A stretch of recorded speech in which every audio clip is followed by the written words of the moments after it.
নিজের পরিবারই চলতে পারে না, আর আমাকে টাকা দেবে তো দূরের কথা, বাড়ি থেকে আমাকে পড়াশোনার খরচ বহন করতে পারে না, এই জন্য আর কি দোকানটা দিচ্ছি। আমি ইন্টার ফার্স্ট ইয়ারের স্টুডেন্ট। ম্যানগ্রোভে প্রথমে ভর্তি হয়েছিলাম, ও জায়গায় খরচ চালাইতে পারিনি, এই জন্য আর কি ইসলামিয়া কলেজে ভর্তি হয়েছি। মানুষে বলছে যে একটা ফুচকার দোকান দাও, তারপরে দোকান দিলাম। কলেজ করি ভাই সপ্তাহে 2-1 দিন, আর এই দোকানটা চালাই।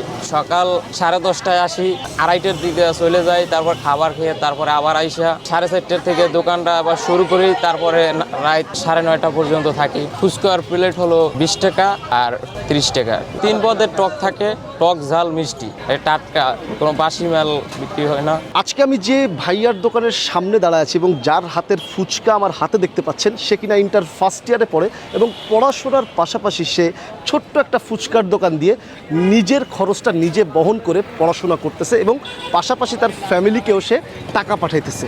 সো এইরকম স্ট্রাগল